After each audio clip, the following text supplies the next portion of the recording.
If I asked you to define freedom right now, what would you say? Most people, I think, answer with a feeling. They say freedom is happiness, or doing whatever I want, or maybe not having a boss. And I get that. But the older I get, and the more we work on this life that we are building here, the more I realize something a little bit uncomfortable. You can feel free while sitting in a small cell if the mood is right. And you can feel trapped standing on a big yacht if your mind is consumed by anxiety. So the way I see it, and this is just my opinion, we need to stop looking at freedom as just an emotion. We need to start looking at it as a structure, like a house or a table. For me, true sovereignty isn't just a vibe. It's a structure built on specific tangible pillars. If you take away one of these pillars, the whole thing gets shaky. If you take away 2 or 3, well, then the whole roof might come down. And then no matter how much money you have, you aren't really independent. Today, I want to share how I look at this. We aren't going to talk about politics or who to vote for. I just want to share the blueprint we use for our own lives. I call it the 7 pillars of freedom, which are movement, choice,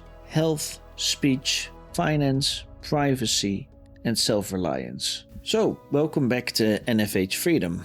Here we talk a lot about independence and how to live a life that feels true to us. The thing is, a lot of these freedom movements these days feel very reactionary. It's defined by what people are against mandates, against taxes, against rules. And that's fair.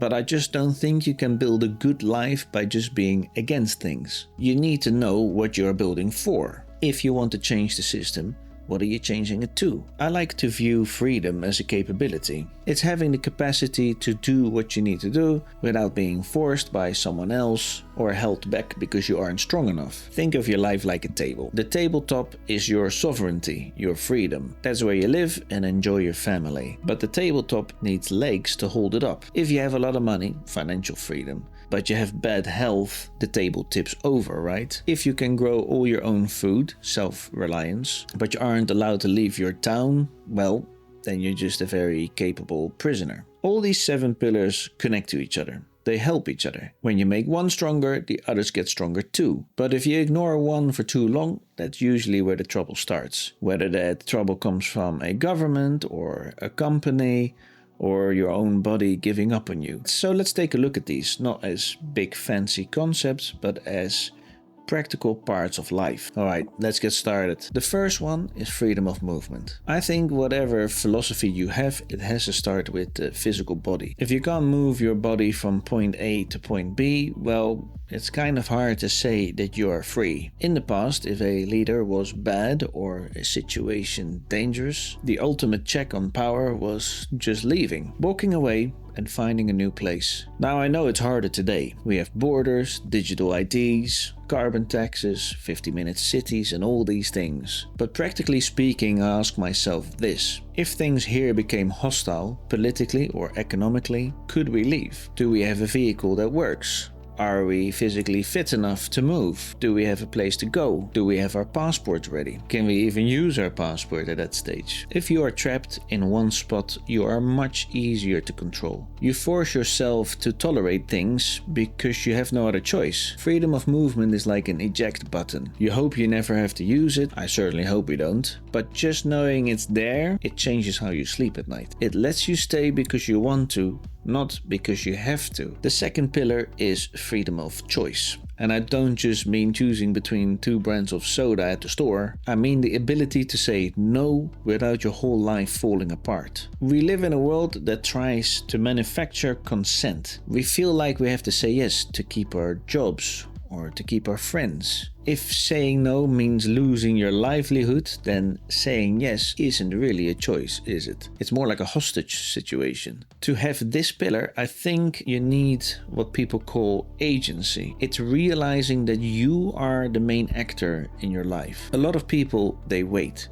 They wait for an expert to tell them what to do. They wait for permission. But a sovereign person, a free person, in my opinion, doesn't ask for permission to exist. Practically, this means setting up your life so you are never cornered. It means having options. The person with the most options usually has the most peace. If you only have one way to make money, or one skill, or one group of friends, your freedom of choice is very fragile. It's good to have a little redundancy in your life. So if someone demands you do something you don't agree with, you have the strength to say, no thank you. The third pillar is health freedom. And this one I think has two parts. The first part is that you can't really have a free mind in a broken, exhausted body. If you are physically weak or always sick or are dependent on a handful of pills just to get you through the day, you are vulnerable. You are tied to a system. If the pharmacy closes or the prices go up, your freedom disappears pretty fast. But the second part became pretty obvious around 2020. Health freedom is also about bodily autonomy, the basic right to decide what goes into your body and what doesn't. To be able to say, no, I don't want that treatment. And I don't want that injection, without being punished, shamed, or locked out of normal life. We saw how quickly recommendations can become conditions. Take this thing, or you can't work. Take that thing,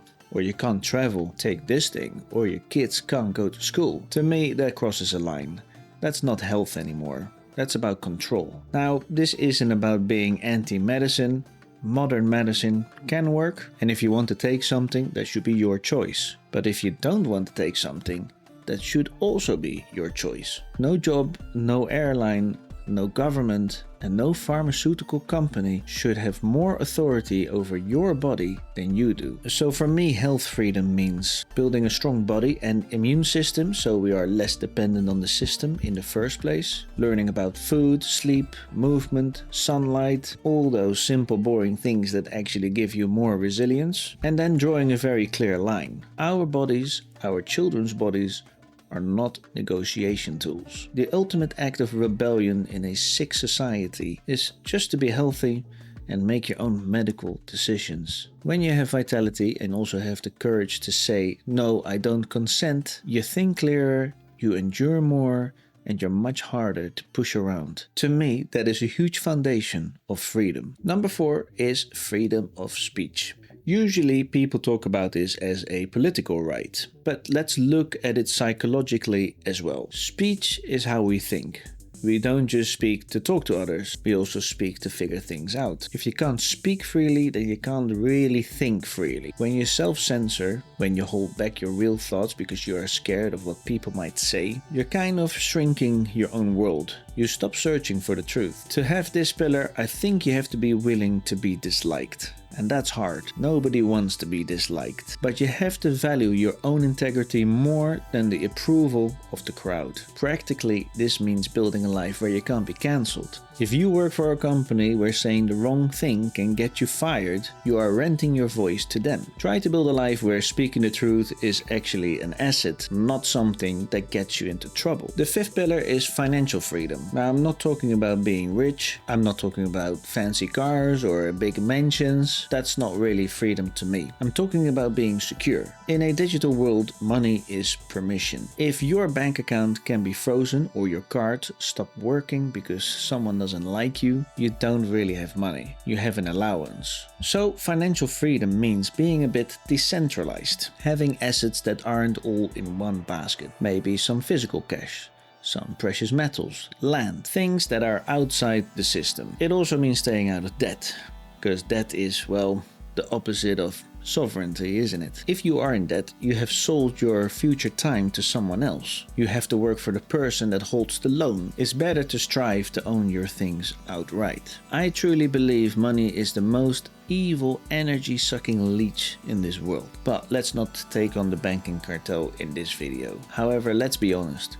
Money isn't going away anytime soon. So being smart with your money gives you the ability to walk away from a bad situation without being afraid that you won't be able to eat. The 6th pillar is privacy. We live in a time where everything is watched, tracked, analyzed. A lot of people say, well, I don't have anything to hide, so I don't care. But I think that misses the point. Privacy isn't just about hiding bad things. It's about having a space that's just yours. When you know you're being watched, you change how you act. You perform, you conform, you become less authentic. You might avoid looking up something interesting because you're afraid you might end up on somebody's naughty list. It creates a sort of prison in your mind. Privacy is where you develop who you are. Without a private space, both digital and physical, you just become what the algorithm wants you to be. So, fighting for privacy, using encryption or just keeping some things offline, it isn't paranoia. I think it's just dignity.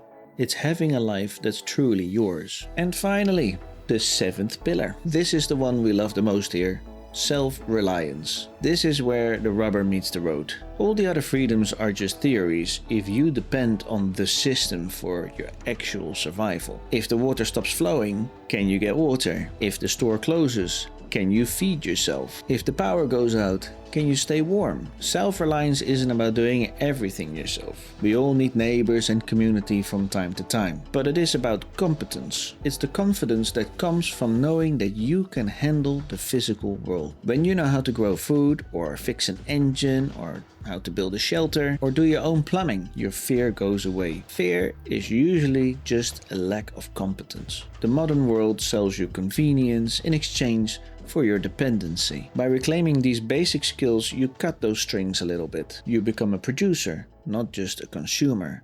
And that feels really good. So there they are. Movement, choice, health, speech, finance, privacy, self-reliance. Freedom isn't really a destination you arrive at. It's a discipline. It's a structure that you maintain every day. Leave a comment below and tell me which of these 7 pillars is the hardest for you right now. I'd love to hear what you think. Now don't forget, question everything and stay free. Appreciate you watching and see you next time.